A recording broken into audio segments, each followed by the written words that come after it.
This is my video blog, Ranger Gabe, for the Highlander, the card game 2nd edition.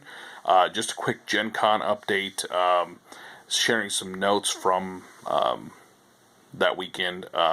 First off, it was my first Gen Con ever. Road Lantern, one of my compatriots here in town, basically decided to head down there to participate in the World Championships, so I decided to just jump in his car. Definitely glad I did that. I was lucky enough to walk away as standard constructed Type 2 world champion. So I don't like to toot my own horn, but I was not expecting to win. I was definitely hoping to at least be competitive and end up in the top 3. Some of my compatriots that went with us, it was 4 of us total, had some better decks that I thought would definitely annihilate everybody else.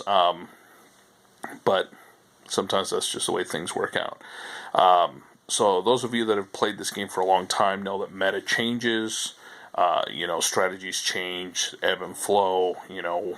One year it might be ranged attacks, another year it might be cheese, another year it may be unblockable and dodgeable stuff. It kind of rotates. So with that being said, everybody did an awesome job.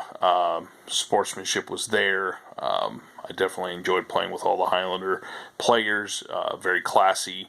I definitely want to congratulate Jim, also known as Warlock, on the message boards. He did an awesome job running the tournaments until Heads Will Roll was able to show up. So I definitely want to thank him for doing that for us. He did an excellent job.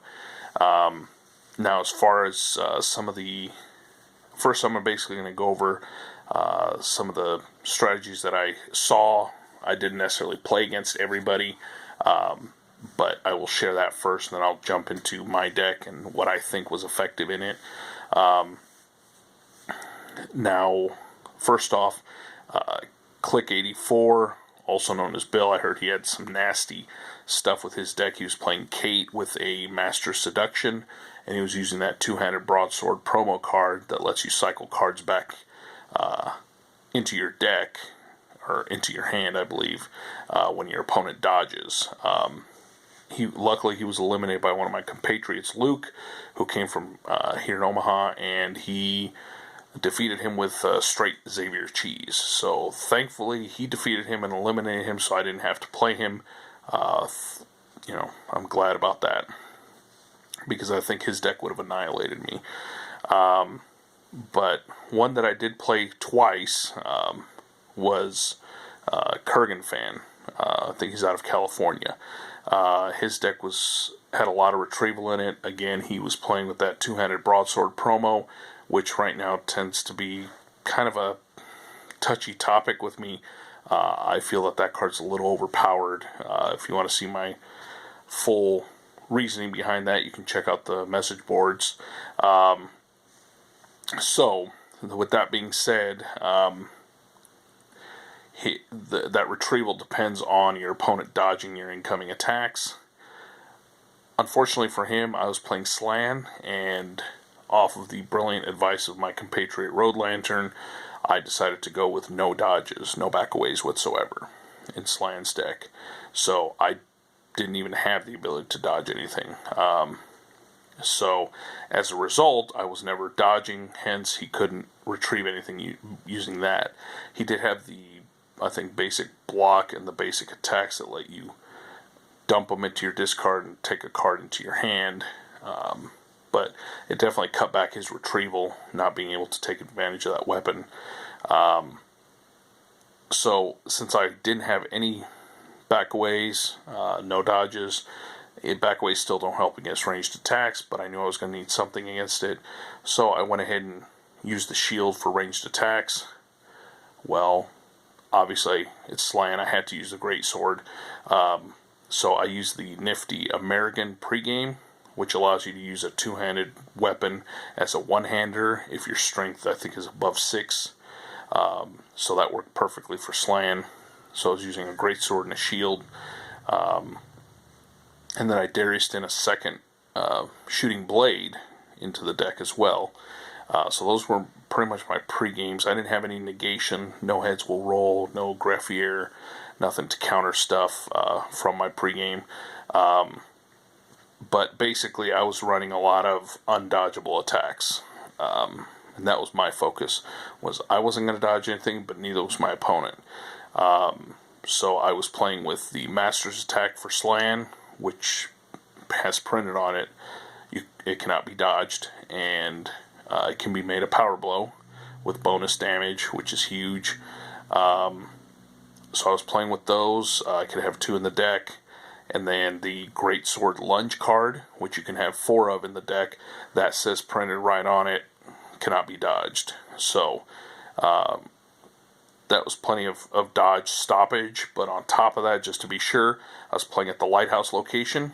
So with that being said, at the lighthouse, if you make an unsuccessful attack, you cannot, play a dodge from your hand against the next incoming attack. So I doubled up on that just to make sure my opponent wasn't going to be dodging anything. And as a result, the shooting blades became more effective in that situation, and the location wasn't really hurting me at all because I had no dodges. So that was pretty much my strategy, and as you know, Slan is going to be power blows all day long. So that's pretty much all I was doing, was just tossing power blows. My opponent wasn't going to dodge them. And here's one, I guess, critique I have about some of the strategies that I saw. Some players were willing to just not power block. So they couldn't dodge, so they would block, but instead of exerting for that power block, they would just take the 2 damage. I was never taught or trained to play the game that way.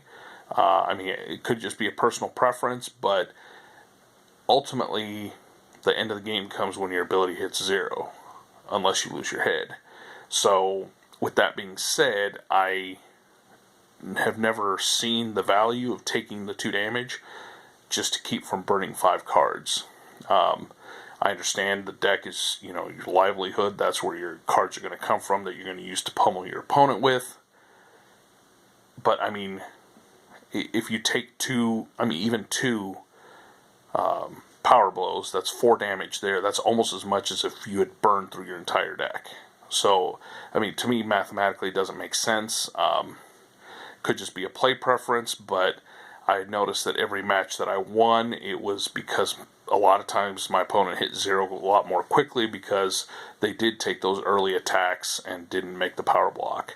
So, just a few observations, I guess, that I made there. I definitely had fun. Gen Con was amazing.